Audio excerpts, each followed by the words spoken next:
ఈ ఫిష్ చూసిన ప్రతిసారి నా ప్రెగ్నెన్సీ అయితే గుర్తొస్తుందండి. ఎందుకంటే నాకు పెళ్ళికి ముందు, పెళ్లి తర్వాత కూడా నేను అస్సలు ఫిష్ తినేదాన్ని కాదు.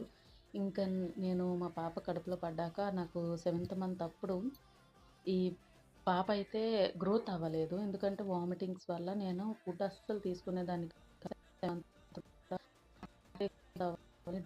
చాలా ఇంకా స్టార్ట్ చేసి ఎలాగైనా మంచిగా తీసుకొని పాపని హెల్తీగా ఉంచాలి అని అప్పుడు స్టార్ట్ చేశానండి ఫిష్ కర్రీ. ఇంకా అలాగా నచ్చకపోయినా కూడా ఇష్టపెట్టుకొని తినడం స్టార్ట్ చేశాను. అలా అలా తిన్నాను. అండ్ పాప కూడా మంచి గ్రోత్ అయితే అయ్యింది. మంచి ఫుడ్ తీసుకోవడం వల్ల. సో, అప్పటినుంచి ఇంకా ఫిష్ అంటే కొంచెం ఇష్టం కూడా పెరిగింది. సింపుల్ వేలో అయితే చేశాను. టేస్ట్ మాత్రం నిజంగా చెప్తున్నా అదిరిపోయింది. మీలో ఎంతమందికి ఫిష్ కర్రీ అంటే ఇష్టమో చెప్పండి. ఆహ్, మిని ఈ ఫిష్ కర్రీ అనేది బేసిక్ ఇంగ్రీడియెంట్స్‌తో చేస్తేనే బావుంటుంది. నచ్చిందా? లైక్ లైక్ చేయండి, షేర్ చేయండి,